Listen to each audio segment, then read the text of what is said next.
Hey guys, welcome back to my YouTube channel. तो आज हम इमॉर्टल कल्टीवेटर सीरीज को फिर से कंटिन्यू करने जा रहे हैं। तो जैसे कि हमने प्रीवियस एपिसोड में देखा था, हाल इमोजी और इनके घर में पहुंच जाता है और एक्चुअल में वहां पे वो उसकी वाइफ से मिलता है। काफी ज्यादा डिस्कशन होती है। फिर जो उसकी वाइफ्स होती हैं वो चाइहुआन को ऑर्डर देती हैं कि हानली को रूम में लेके चले जाएं वो। तो एपिसोड नंबर 21 की स्टार्टिंग होती है। यानशी अपनी बेटी को जाते हुए ये भी बोल देती है कि सीनियर ब्रदर को तंग मत करना, वरना हाउस होल्ड लॉज का तुम्हें पता ही है। चाइहुआन दुख मना के वहां से जाते हुए बोल रही थी कि ठीक है, मैं समझता हूँ, मैं समझती हूँ। हाल ही सोच रहा होता है कि ये क्या प्लान कर रही थी मेरे साथ करने के लिए। ऐसा लग रहा है कि ये जो लड़की और ये जो वुमेन्स हैं इस घर की, ये काफी ज्यादा और है, मतलब तेज हैं। कुछ प्लान था इनका। वो सब खतरनाक तरीके से हानली की तरफ घूर रही होती है जाते हुए। फिर उनके जाने के बाद वो आपस में डिस्कशन कर रही होती है कि सिस्टर्स, तुमने पढ़ा ना। दूसरी बोल रही होती है कि हाँ, हिडन मैसेज था, इसका मतलब ओल्ड मास्टर के पास बुरी खबर है हमारे लिए। ओल्ड मास्टर का डिसिपल काफी ज्यादा खतरनाक है, एक्स्ट्राऑर्डिनरी है, कि आसानी से स्ट्रिक्ट सिक्योरिटी से बच के हमारी मो रेजिडेंसी की।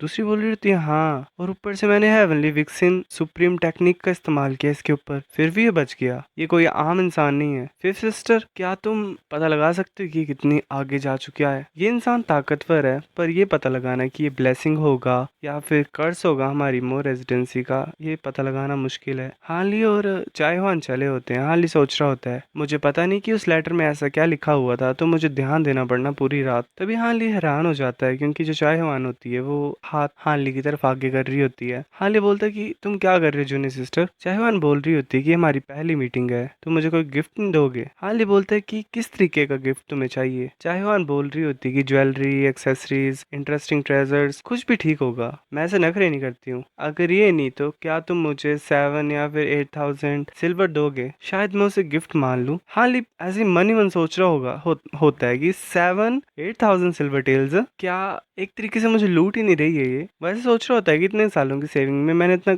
मतलब सेव किया ही नहीं। हानी बोलता है अच्छा। चाइवान ऐसे देख रही होती है उसकी तरफ और बोलती है कि सीनियर ब्रदर हान, तुम सच में मुझे गिफ्ट नहीं देना चाहते हो? लास्ट साल यंग मास्टर वू ने मुझे 10,000 से ज्यादा सिल्वर दिया था जब हम मिले थे। हाली के मन में कुछ भी चला होता है, लाइक क्या ही है, तुम्हारे फादर ने मुझे पॉइजन दिया था, मैं मर सकता हूँ कभी भी और मैं तुम्हें गिफ्ट दूं। हाली ऐसे सोच रहा होता है। तभी चाइवान सोच रही होती है कि ये मुझे इग्नोर कर रहा है। ये कैसे हो सकता है? उस इम्पोस्टर ने मुझे पैसा दिया था मेरे मांगने से पहले ही, पर ये जो लास्ट डिस्पल है फादर का, ये इतना बस मतलब शेमलेसली क्यों बिहेव कर रहा है मेरे सामने? हाल इग्नोर मार रहा होता है। चाइवान सोच रही होती है कि है कैसे, मैं इतनी ज्यादा सुंदर हूँ पर ये इस तरीके की हरकत क्या कर रहा है? वो समझ नहीं पा रही होती है एक्चुअल में क्या हो रहा है। मतलब बातें वही हैं कि ऐसा कभी ट्रीट नहीं हुई है, तो हाँ कुछ अलग सा इसके लिए। हाली चाइवान की तरफ देखता है, चाइवान रोने वाली होती है। हाली सोच रहा होता है कितनी ज्यादा क्यूट लड़की। मैं इमेजिन कर सकता हूँ कि इसे वो चीजें मिल जाती हैं जो वो चाहती है इस फेस के साथ। पर ये बुरी बात है, ये चीज मेरे ऊपर काम नहीं करेगी। तुम्हें पता नहीं है कि इस तरीके की चीजों में मैं काफी ज्यादा टाइम फंसा था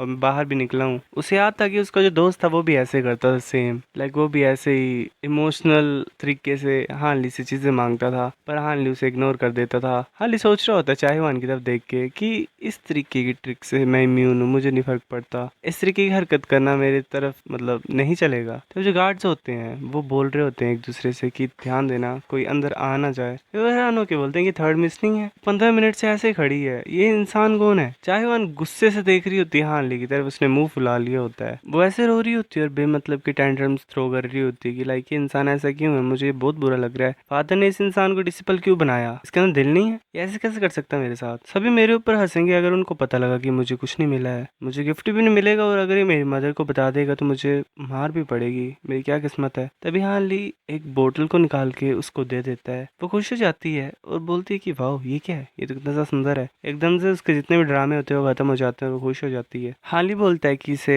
लिंगरिंग सेंट पिल बोलते हैं, ये काफी ज्यादा स्पेशल है, इससे काफी अच्छी फ्रेगनेंस आती है और ये साथ में कीड़ों को भी दूर रखता है। ये एक सीक्रेट मेडिसिन है जो इंपीरियल वाइफ्स हैं वो यूज करती हैं। जो इंग्रेडिएंट से ये बना है वो काफी ज्यादा रेयर है, तो ये इंपीरियल पैलेस में भी काफी ज्यादा वैल्यूएबल है। पैलेस के बाहर ये इकलौती चीज होगी तुम्हारे पास। वो उसे स्मेल करती है और बोलती है कि ये क्लियरली लव पोशन है, तुम काफी ठरकी और गंदे इंसान हो, ये तो उसी की तरह स्मेल कर रहा है, मेरी सिस्टर ने मुझे बताया था। क्या तुम बुरी चीजें करने लगे हो मेरे साथ? हाँ, लेकिन गुस्सा होता है काफी ज्यादा और बोल रहा होता है कि तुम्हें पता है कितना ज्यादा स्पिरिट मेडिसिन लगी है इसे रिफाइन करने के लिए, और ये मैंने इसीलिए किया था क्योंकि मुझे ली फोर्स कर रहा था, लाइक ऐसे कि तुम करोगे, नहीं करोगे तो मैं मर जाऊंगा यहाँ पे। हाँ ली काफी मुश्किल से उस चीज को बनाता है। हाँ ली बोलते ठीक है, अगर तुम्हें विश्वास नहीं मेरे ऊपर तो वापस दे दो। चाहवान बोलते नहीं, इतने ज्यादा हार्ड वर्क के बाद मुझे मिला तो मैं नहीं दूंगा तुम्हें, मतलब वापस नहीं करूंगी, मैं पहले अपनी बहन को बताती हूँ, वो चेक करेगी, फिर मैं यूज करूंगी इसे। ऐसे देखने से तो ये असली चीज लग रही है, पर हमें ध्यान देने पड़ेगा। ठीक है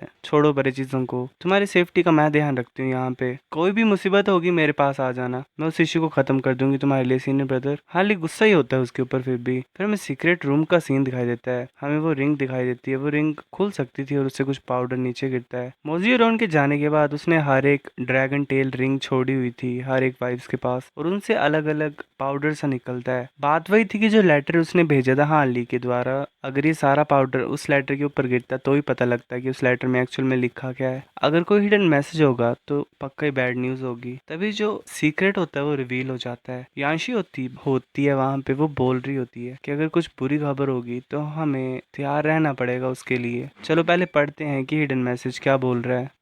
उस रात हार्ली काफी अच्छी नींद सोता है। तभी कोई वहां पे आता है, वो मोजी रॉन का फर्स्ट डिसिपल होता है यांगे। वो एल्डेस्ट सीनियर ब्रदर होता है हार्ली का, वेल अकॉर्डिंग टू वो देखा जाए कि पहले ये डिसिपल बना था। वो बोल रहा होता है कि तुम पक्का जूनियर ब्रदर हान होगे। ऐसे तो मैं एल्डेस्ट सीनियर डिसिपल हूँ, पर मैं इतना टैलेंटेड नहीं हूँ। मुझे शर्म आ रही है बोलते हुए कि मैंने ज्यादा मास्टर की स्किल्स को लर्न नहीं किया था। हार्ली को काफी अच्छा इंप्रेशन मिलता है उसका, तो वेल उसे अच्छा लगता है उसके साथ। यांगे ऐसे क्वेश्चन से पूछ रहा होता है हान से कि तुम्हारा घर कहाँ है, कितने भाई हैं तुम्हारे, तुम मास्टर को कब मिले, मास्टर ने तुम्हें डिसिपल क्यों लिया। वैसे कॉन्स्टेंटली क्वेश्चन ही पूछे जा रहा होता है, तो हार्ली काफी ज्यादा गुस्सा हो जाता है, मतलब अनोय हो जाता है एक तरीके से। तब वो चले होते हैं दोनों। तभी हार्ली हैरानी से देखता है आगे, क्योंकि उसे मोजू और उनकी एल्डेस्ट डॉटर मो यूजू दिखाई देती है, और साथ में ही मोजू यू का जो फियांसे होता है वो जियानमिंग वो दिखाई देता है। वो बोल रहा होता है गुड मॉर्निंग सीनियर ब्रदर यान, मुझे लगता है कि मैं इस जूनियर ब्रदर से पहले मिला था। ये मास्टर का कौन सा डिसिपल है। हार्ली सोच रहा था तो अच्छा ये इंसान है जो झूठ बोल रहा है, मुझे छुप के रहना पड़ेगा, मतलब अटेंशन नहीं पाना है इसका। मैं ये प्रिटेंड करता हूँ कि मैं बोल नहीं सकता हूँ, एल्डेस्ट सीनियर ब्रदर बात करेंगे मेरे लिए। वह चुपचाप देख ही रहे होते, काफी ज्यादा शांति होती है वहाँ पे। हार्ली हैरानी से देख रहा होता है यांगे की तरफ, मतलब फर्स्ट सीनियर ब्रदर की तरफ। वो सोच रहा होता है कि कुछ बोल क्यों नहीं रहा है। वेल एक्चुअल में यांगे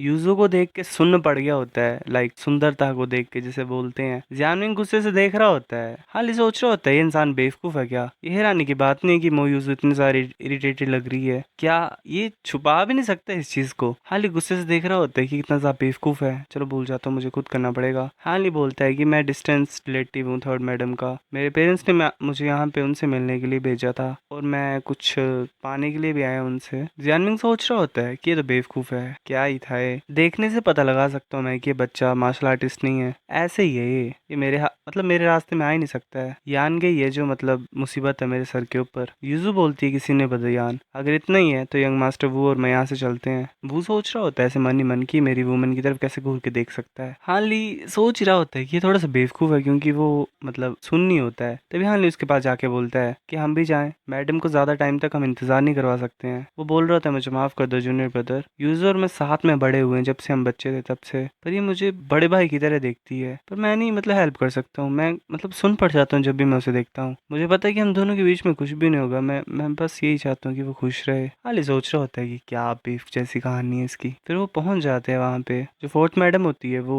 यांगे को वहां से जाने के लिए बोल देती है और हाली को अकेले अंदर आने को बोलती है। हाली सोच रहा होता है कि यांशी की आवाज जो है वो कल की तरह सेम है, पर मैं फील कर पा रहा हूँ कि वो गुस्सा है, वो छुपा नहीं पा रही उस चीज को। कुछ हुआ है क्या, कोई ट्रैप है इस घर के अंदर। हाली नोटिस कर रहा होता है, सोच रहा होता है कि मेरे स्पिरिचुअल विजन के हिसाब से फोर मैडम्स के अलावा कोई भी नहीं है अंदर। जैसे हाली अंदर जाता है सभी घूर के देख रही होती हैं, और सभी ने व्हाइट क्लॉथ डाले होते हैं। यांशी बोलती कि आंसर करो मेरा, तुमने मेरे हस्बैंड को मारा है ना, कैसे डिसिपल हो तुम। हाली सोच रहा होता है कि एल्डरमो एक और चीज में फंसा दिया उसने मुझे। दूसरी वाइफ होती है वो रोक देती है पहली वाले को जिसने बोला होता है। वो बोल रही होती है कि इसे गुस्सा मत दिलाओ, अभी हमें ऐसे नहीं करना है। हाली सोच रहा होता है कि मैं गैस कर रहा हूँ कि एल्डरमो ने कुछ लेटर में छुपाया हुआ था। यहाँ पे बहस ना कोई मतलब का ही नहीं है, मैं इन सभी को एक साथ नहीं फेस करना चाहता हूँ, डायरेक्टली नेगोशिएट करना पड़ेगा मुझे। हाली अज्ञात तो बोल रहा होता है कि अगर तुम्हें पता है कि मास्टर मो की क्या सिचुएशन है तो मैं नहीं छुपाऊंगा चीजें, मास्टर मो मर चुका है। तुम ये भी बोल सकते हो कि वो मेरे हाथों मरा है, पर तुम ये भी बोल सकते हो कि वो